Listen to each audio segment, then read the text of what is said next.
Hey everyone, welcome back to Make a Lounge. Today we are solving a fluid mechanics problem on dynamic viscosity featuring a lubricated plate on an inclined plane. Let's dive in. Here is the problem. We have a square plate, 0.8 meters by 0.8 meters. This is the square plate sliding down an inclined plane at a 30-degree angle. So this is the plane and this is inclined at 30-degree angle, and this square plate is sliding down with some velocity which is also given 0.3 meter per second.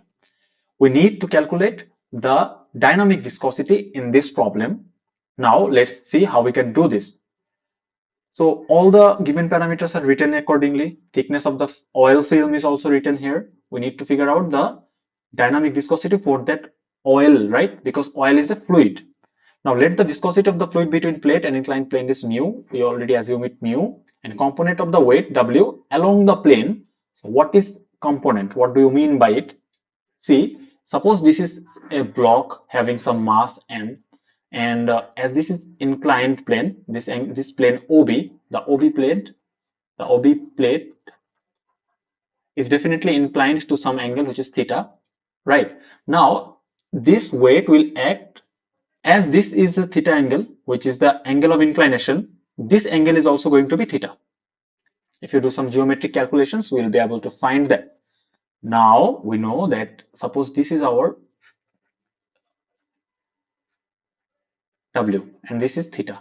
So this will become W cos theta and this will become W sin theta. So in this case, this is W, this is theta. So this is going to be W cos theta.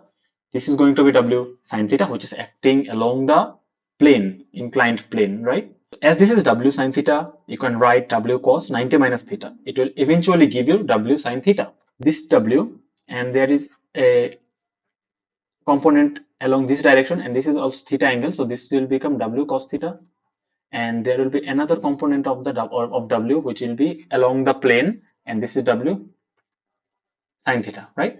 W means 150 sin theta. Theta means 30 degree. So that means component of the weight W along the plane is W sin theta, right? W. But W sin theta can also be written as W cos 90 minus theta. So this will become W cos 90 minus, in this case, theta is 30. So you will get W cos 60 degree, and this is the component of the weight W along the plane. Thus, the shear force on the bottom surface of the plane is 150 Newton. That means this is the shear force F. If you want to figure out the shear stress, you will write tau is equal to force upon area. And if you put the value of force and area, you will get the result in Newton per meter square. Now the question arises, why I am trying to figure out the value of shear stress? What do I need? I need mu. And for figuring out mu, I can write tau from Newton's law of viscosity. Tau is equal to mu du dy. Here you can see that I have already got the value of tau, which is the shear stress. I have already got the value of dy. Dy is the thickness, right? And what is du? The values of the velocity of the plate is also given, right? It is given as u, but you need du. What is du? Du is the change in velocity.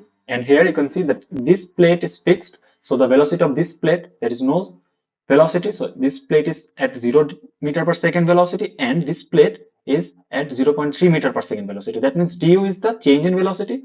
0.3 minus 0, it is 0.3. So if you put the value 0.3 in place of du and 1.5 into 10 raised to the power minus 3 in place of dy, and this value in place of tau, you will end up figuring out the value of mu. Here I have just done this, right? I have written the equation of Newton's law of viscosity in place of tau. In place of tau, tau is equal to F by A. F is 150 and area is 0.64, and mu, and the value of du is 0.3. The value of dy is 1.5 into 10 raised to the power minus 3. Just from here, I can figure out the value of mu in unit Newton second per meter square, right? And if you want to convert it into OS, you can also certainly do that by multiplying the value of Newton second per meter square by 10. That's it. We have solved the problem. Got questions or need help with another problem? Drop it in the comments. Until next time, keep learning and keep solving.